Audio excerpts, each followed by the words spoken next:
the substance is kept inside the refrigerator to the outside environment, and due to the transfer of the heat from those substances that is kept inside the refrigerator will be cooled and can be stored for the longer and higher period of time. Generally, it works with the principle of condensation and evaporation. The heat that is present substances, that heat that is present inside the refrigerator will be evaporated, or it will be evaporated to be converted into that and supplied through the insulated compartment and heat pump of the refrigerator, and then it is cooled down. The vapor will be cooled down, and the water that is collected after the cooling of these substances will be stored in the water tank that is placed below the refrigerator that we keep inside our houses. So basically, it has a very, very simple mechanism of transferring of the heat, that is condensation and evaporation is basically process by which the heat that is present inside the refrigerator is transferred to the outside environment. And as we all are very, very familiar, the main work of refrigerator is generally to keep the food fresher for the longer period of time. So before we study the other home appliances that is present inside our houses, let us see a short video that shows how the refrigerator works, or what is the working mechanism for the refrigerator. Basic principle of refrigeration is simple. Just pass a colder liquid continuously around the object which is to be cooled. This will take heat out from the object. The whole refrigeration technology is after this: how to produce cold liquid continuously. We will see how this is achieved in this video. This is what inside a refrigerator. At the heart of the system is a simple device called throttling device. Cold liquid is produced with help of this phenomenon. In this case, throttling device is a capillary tube. For effective throttling, an inlet refrigerant should be high-pressure liquid. Throttling device is an obstruction to the flow, which causes tremendous pressure drop. Due to drop in pressure, boiling point of refrigerant comes down, and it starts evaporating. Heat required for evaporation comes within the refrigerant, so its temperature drops.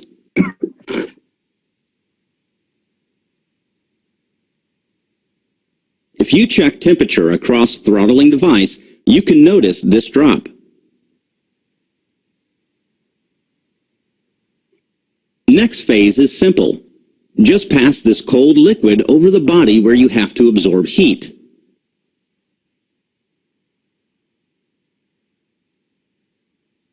During heat absorption process, refrigerant further evaporates and transforms into pure vapor. So we have produced the required refrigeration effect. If we can take this low-pressure vapor refrigerant to state before throttling process, that is high-pressure liquid state, we will be able to repeat this process. So first step, let's raise the pressure. A compressor is introduced. Compressor will raise the pressure back to its initial value. But since it is compressing gas, along with pressure, temperature will also raise. It is unavoidable. Now the refrigerant is high-pressure vapor. To convert it to liquid state, we are introducing another heat exchanger. This heat exchanger is fitted outside refrigerator, so it will liberate heat to the surroundings. Vapor will get condensed to liquid, and temperature will come down to normal level. So the refrigerant is back to its initial state again, high-pressure liquid. We can repeat this cycle over and over for continuous refrigeration.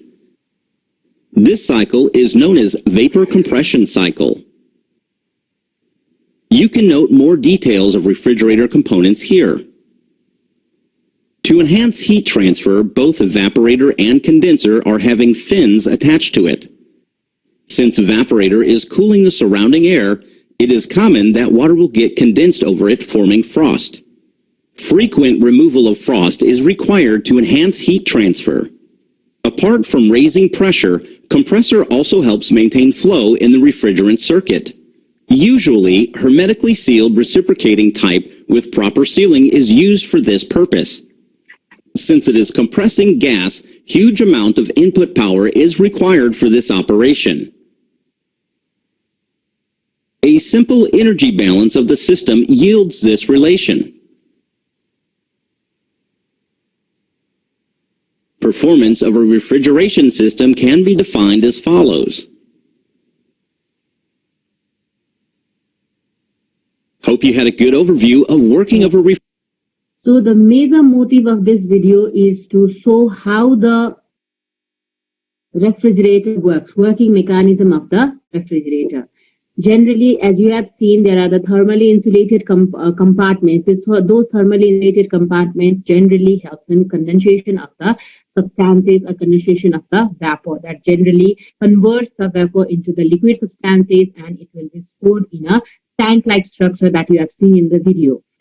Besides, there are present the heat pump. Those heat pumps generally helps in heat from the inner surface of the refrigerator. It will be transferred through the coiled surfaces, coiled metallic surfaces. Those coiled metallic surfaces convert into the liquid itself, and again it will be collected into the tank that is present in the refrigerator. This process continues. The high pressure liquid generally helps in this high pressure liquid that is present inside the tank of the refrigerator generally is a major agent, particularly helps in cooling of the refrigerator and keeping the food fresher for the longer period of time. Beside the refrigerator, beside the geyser, as well as washing machine and many other substances that we have studied, there are also several other modern appliances that may be present inside our houses as well as that may be present outside our houses. These modern appliances that are present inside and outside our houses, or they are used in the offices and many other places, has been one of the very essential parts of our life. As we all are very, very familiar in today's society, as people are very busy in varieties of the activities, varieties of the jobs, and varieties of the work that they are doing, it is very necessary to have these modern home appliances as well as modern appliances in varieties of the places. So further, we are going to study about those modern appliances that are present in different parts of our country or different parts of our surrounding areas. One of the integral parts of our daily life nowadays has become banking. Banking is one of such important activities. It is very, very needed in our day-to-day life. Nowadays, there are rarely few people who do not have the bank account. So basically, banking activity is also one of the very important source which has made our life very comfortable, where we can easily deposit our money and easily retrieve our money at the time of need. That is why this banking activity has become one of the integral part of the human life. And in the banking activity also, nowadays, the automated teller machine, that is ATM, has become the integral part of the banking business.